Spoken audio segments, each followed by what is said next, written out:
Hey, it's MK, and I am here with a Messy Monday layout for you guys today. I am also playing along with Off the Board, and this is the pin that I have picked for today, but I kind of end up not doing so peach. I do end up going a little bit more to the pink side. So I'm going to be using this Shimmer Relief paste, and I don't know the exact name, but I think it's Brown Moonstone. It's this really pretty shimmery stuff. And then I brought back this embellishment mousse by Nuvo, and it is called Bermuda Pink. I really did enjoy playing with that and how peachy it is. I also pulled out some leftovers that were from the Wonderland pictures that I did back in May. And so I had a couple of these left over, and this is where my layout kind of goes on the pink side more than the peach side. So the purple flowers and these white flowers are all left over from that little Wonderland set of pictures that I scrapbooked. It was very purpley layouts. I have a couple of scraps left over from a class that I did for the Scraptember. No, it's not Scraptember. I apologize. It's the Scrapbooking Fun Summit. I'm actually doing another class again in the fall. So if you guys want to join me, you guys can check out my projects only through there. They will not be posted anywhere else but at the summit. I have a leftover little bit of this washi tape by 49 and Market. I'm going to be using this new stencil that I got from Stamperia, but it doesn't have a name. I couldn't find it anywhere where there was actually a name, but here is the number. If that helps any at all. I either got it from a cherry on top or scrapbook.com. I will try to post a link down if it's still available. I also have this large chevron punch. I thought it was close to my heart, but it actually says Stampin' Up on the back. For some reason, I thought it was close to my heart, but I think close to my heart's was smaller chevron. From Scrapbook Addicts, I have this, I'm trying to show the logo. I apologize, but they're covered up on both sides. But I have this gorgeous title that says Life's Adventure is Waiting Out There. And that's, again, where I bring in more pink. And I just can't wait to use it. I've got these two photos here of me driving through South Tahoe on a route that I have never taken before. I've got some branding strips right here. This is an uber old piece. I think I made it 1 or 2 years ago, a long time ago.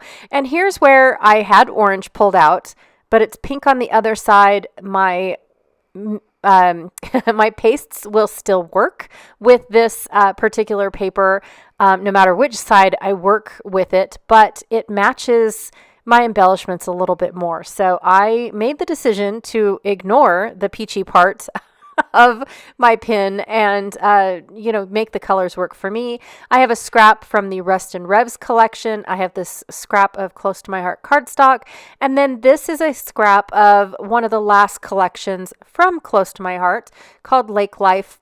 And it is from 2024. And it's one of my last little pieces of Close to My Heart pattern paper. I do have more Close to My Heart pattern paper, but it's dwindling down very fast. I have made the conscious decision to use the things, you guys. That is the whole idea of this month, is that I was using up whatever was on my desk.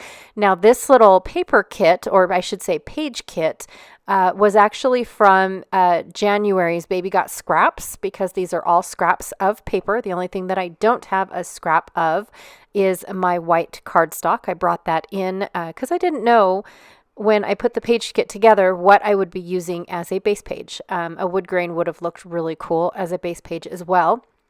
So I leave the base pages out of my page kits when I create page kits. And that way I am able to make that decision once I actually pick out the papers or the pictures that are going to go for the page kits. And no, I don't have that in mind. Some of my photos come in mind as I'm building a page kit. Or several page kits, I automatically get pictures in my head. But to be honest, I usually make page kits based off of what looks good together, and then I will make the decision of what pictures go with them later on in life, right? Or when I get to use them or whatever, depending on what I am using them for. For Baby Got Scraps, I usually just take all of my scraps and then see what it is that goes good together, and then get the feel for what type of layout it's going to be. I know it's weird. My products talk to me, you guys. They really do. So I'm going to heavily distress the edges. I left a huge border, or I should say a mat, around my photos so I could heavily distress them. And when I say heavily, I want the pages or the ends, not the ends, but the edges to curl up around my photo. I really do like doing that. I just don't want to do it all the time. I don't want it to seem like it's a constant throughout my entire album. I want the varieties. I'm going to peel off, or I should say rip, using my edge distressing ruler. I have one of these. They are in the shop. The picture in the shop shows that they're teal and pink, but I don't offer teal and pink anymore. They are only this wood grain, and then the other one I think is a black marble. So I need to get new pictures. I'm afraid that I want to make layers of papers and things like that throughout the center of my layout, but I'm worried that my washi tape map is going to get lost. So I'm going to take this wood grain, and I don't know if it's cut in half or not. I don't think it is, but I just cut it at the different sections of wood, and then I'm going to eventually put the map paper on top of the wood grain and overlap it just a little bit, so that way I get a little bit of depth and dimension. I got this cute little vacuum. Oh my stars! I got this cute little vacuum for my birthday from Janet. It was a surprise gift that showed up at my door, and I squealed like a little girl, you guys. For one, I was not expecting a gift at all, and I was expecting packages of my own. So when I received this package, I thought it was something that I ordered. I opened it, and literally out flew all of these happy birthday little papers from Amazon, and I was like, what is this nonsense? Like, I've never had this happen before, but it's almost as if Amazon set it up to do this. But they stuffed it full of paper and then put all the little greetings on top, or the little gifty sayings on top of the paper. So when I opened it, they sprung out, and it was just the coolest thing, you guys. And then to see what was in it, I read all the little papers, and it was all the different ways Janet could say thank you or happy birthday to me. And I was thrilled. Like, it was such a surprise. It was so great. And inside the little package was a couple of things, and then this little robot vacuum guy, and he is fabulous, you guys. Okay, that was my first time using him right there on camera, just for you. And I couldn't believe how fascinating he just works. It's it's just great. Okay, so I distressed the edges, put my washi tape down on the wood grain. I just have a little bit of wood grain. I like the layers, but I also like the fact that that little map shows up. I know I covered most of it up, you guys. Could I have saved the pieces? Yes, I probably could have. But, you know, this has been in my stash. I think this came out during the Hike More collection, and I still have the other half of the sheet, which is not the ripped half, but all the words and things. And I'm not sure if I like them. And the fact that I have to back them with something or put them on something very light so they're seen. And you guys know me. I don't really do a lot of light background or light layouts. I like grunge, and I like dirty layouts. And so if I'm being honest, it's going to be hard for me to use. So I'm okay with using up the rest of that map paper, even though, you know, a little bit of it or half of it got covered up. I'm fine with that. All right, so I'm going to add this little pink just to add some pink. It does mostly get covered up, to be honest. But yes, I am using pink today just because of the fact that it really matches all the rest of my product and what I brought in for this page kit, to be honest. I thought about taking this pink and bringing it all the way down, but I'm also keeping in mind where am I going to put my photos and whatnot. So I decided to put the pink strip almost in the middle, but not quite, knowing that my pictures are going to be covering some of it up. So I'm going to smack it right in the middle. And once I get a good idea of where it's going to be, I'm actually going to outline it with some pencils so I can do my mixed media part. I'm going to finish off my little strip in the middle with this branding strip. And this is just a Simple Stories branding strip. I want to say it's from their Essential Wood Grain pack. I can't, oh, I flipped it over too soon. I can't see it. Stop moving, please, so I can read the strips. But I just saved them because they were perfect little strips of wood grain. And I usually don't save those types of branding strips that don't go all the way across. But when it's a nice wood grain like this, and I can, fidget a little bit and make it look like, it was intentionally that small. Then yes, I do like those. All right, so the first thing I'm going to do is open up the relief paste. Now this relief paste is brand new to me. I haven't had quite a lot of experience with it, but the videos that I have seen with it, everybody's wearing gloves. And I'm a rebel. I am not wearing gloves because, I feel like I don't need to. With that being said, I'm going to run it through this stencil, and I picked this one because it looks like a giant compass, and I'm not really sure exactly what those words and everything are, even if they are legible words or whatnot, but it looks to me like it says, north, south, and whatnot. So another thing that I know about this relief paste is that it dries just as fast as the paper glaze, and so I want to make sure that my stencil is good and cleaned up, and I'm just patting it dry so that way I know. And the shimmer does stay on my stencil, but the color came out of it, so I'm pretty happy about that, or I think the color came out. At least it did come out decently.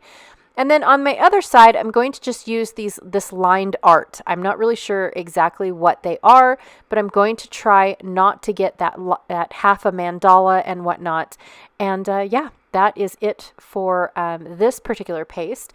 And I do end up bringing in another stencil for the pink that I'm going to be adding, the Bermuda pink Nouveau Mousse, I think, embellishment mousse, I think is what it's called. And so, I just wasn't feeling it that I wanted to add some more pink. This stencil was not necessarily, it didn't really work for what I was going for. My paste is almost dry. The relief paste is almost dry for what I was doing. And it's not until I go and put it up at the top that I realized that it is still kind of wet.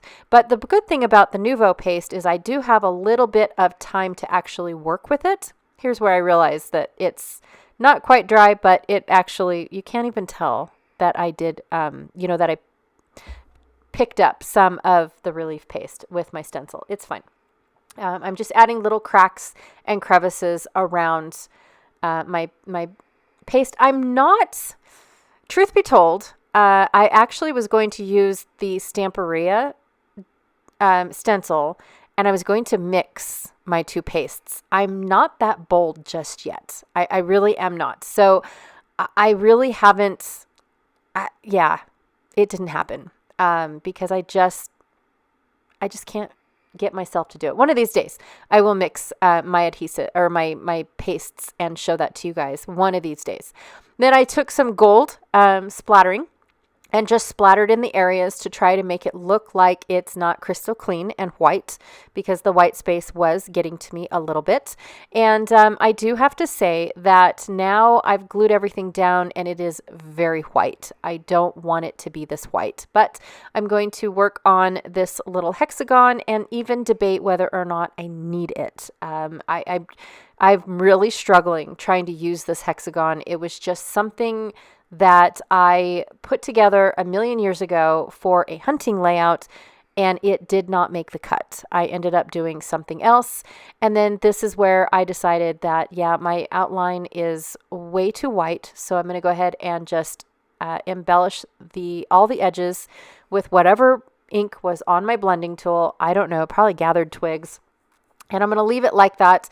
But in the end, I do end up actually doing some brown marker lines around the edge as well, and I like that as well. So I'm going to bring in this hexagon. I'm still debating on whether or not I need it. And Sarah, I am so sorry. I do this to every single one of her pre-made embellishments, but I'm going to take it apart. The title just didn't work with both of my photos and the way that I wanted my photos to go. So I am going to actually take it all apart and have it go on one side of this large photo and then on the other side of the large photo. So it's still technically in its entirety. I just split it apart so that way I can span it on a larger size, right? So I apologize, Sarah. I really do.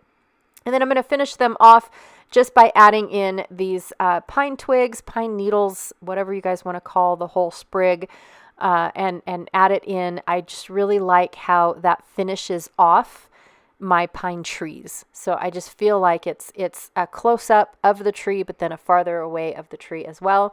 All I did for the pine needles is that they were it all started out as white, same with this tree that I'm holding up and auditioning now. Everything started off as white. I die cut them out of various stencils, Tim Holtz, Stampin' Up, blah, blah, blah. And then I took my inks and oxides and just distressed them and colored them in. So that way I had basically embellishments to match the layout that I was creating. So that is where they came from. And then I do like this tree over on the side without the title, just because now I have 2 trees on one side and 2 trees on the other side. And then I'm going to mix and match the pink leaves, and well, they're actually more like purple, but they're mauve. Let's call them mauve. I'm going to mix and match the mauve ones with a white one and just stick them in the pine twigs. Not that they are pine needles at all, but I felt like they matched. And then I had a leftover bit of the wood grain paper that I cut off from the bottom of my washi tape. And I'm going to take that through the punch that I had originally picked out. And then I also had some leftover of the green cardstock, and I doubled up. So my chevrons have a green shadow. So they're wood grain with a green shadow. And I went ahead and I distressed both edges, glued them together, and then just added little chevrons here and there to create movement on my page, because I am driving down a road. Yes, I took a picture while driving. It's okay. I propped it up on the steering wheel. I swear it was totally safe. And then in my little label frame, I just took some scrap of vellum that I had and glued it to the back, and then I stuck a tiny word sticker in the middle, and then I did my sepia tone outline with my brown journaling pen that I got from Close to My Heart ages ago. And that is my layout for today. Pretty quick, pretty simple, pretty easy of a layout, but I am super stoked with how it worked out. I know that most of the mixed media on the left-hand side ended up getting covered up, and I am a-okay with that. I did not plan like I normally do. This is a good example of why I always put everything down and outline it, because of the lack of having mixed media, because now you can't see it, even though I could see it just fine with the pictures and the title, but then once I started adding everything else. Yes. All right, you guys, again, thank you so much for hanging out with me today. I really, truly appreciate it. Don't forget to check out the playlist that I have down below for Off the Board. I also have a playlist for Messy Monday down below as well. And yes, again, thank you so much, and I will check you guys all later. Bye.